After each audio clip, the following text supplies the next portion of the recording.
Let's try to use some of our counterpoint techniques that we learned earlier in the pandemic about how to do some more creative voice leading and just make something that sounds a little more pleasing to the ear. And there are basically 3 different patterns of root movement that we have. And they're kind of doubled because the intervals are invert the same way. So we have 2nd and 7th invert. You know, the root is basically moving by a step if it's a 2nd or a 7th. There's the 4th and the 5th, and then there's the 6th and the 3rd. We're going to start with the 6th and the 3rd. So remember on the voice leading chart where we have the parenthetical ones like 4 and 2 and 7 and 5, those are instances of root movement by 3rd or 6th. So let's just go very common chord progression where we have 4 going to 2. Okay, and we'll stay in F major for this. So what are our notes for the subdominant chord? It's B, D, F, or B flat, D, F. Okay, and then for the supertonic chord, which is 2, we have G, B flat, D. So we have 2 notes in common.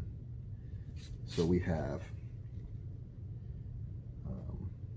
B flat, D, F, and then we have G, B flat, D. So which notes are in common?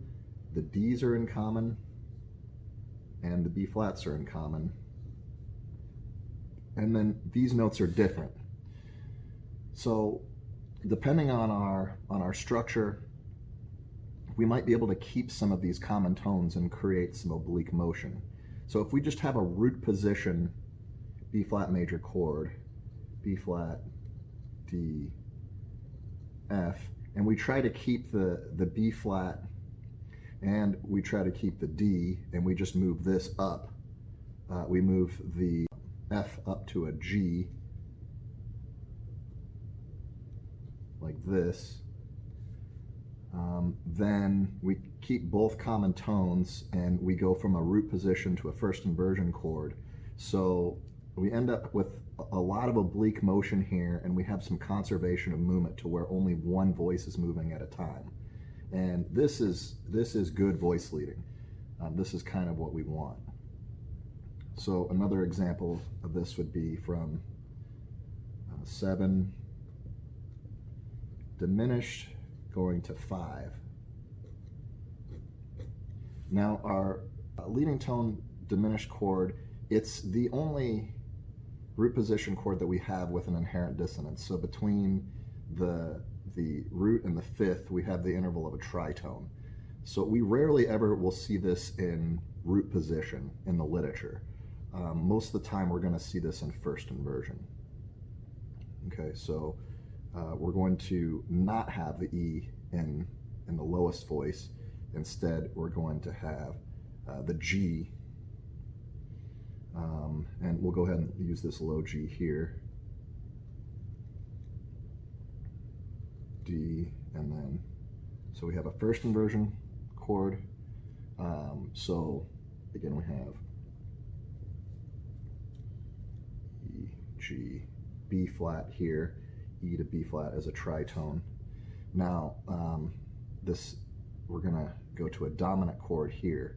And so what notes are we gonna have here? We're gonna have C, E, and G. Again, we're gonna have 2 common tones because we have a root movement by 3rd or 6th here, depending on whether we're going up or down. So what are our notes in common? It's gonna be G, and it's gonna be E. So if we keep our common tones, which are gonna be the E and the G in this case, E up here, and we move this B flat to a C, well, now we've got problems because now we end up with a 5-6-4 chord here, and we have an interval of a fourth down here. So we cannot keep both common tones in this case going from first inversion to, to a second inversion chord. That's not going to work out. So we can't always keep all of the common tones here. So I don't know why I'm doing all this. Okay, so we're going to have to not keep all of the common tone. We can't keep the root as a common tone. We can, however, keep the E as a common tone here. Okay, so which note is most likely to go to a C? The G or the B flat? B flat is probably most likely to go to a C.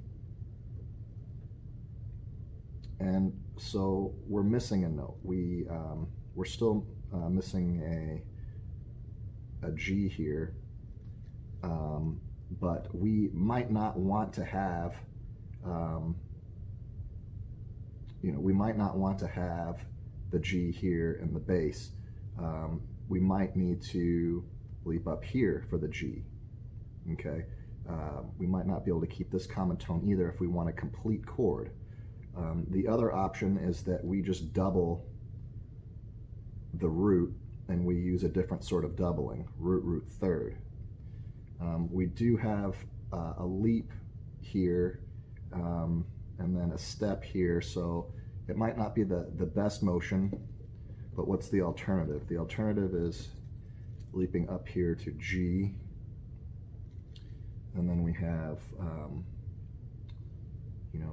this is going to go up to a C, and then this might go down to an E here.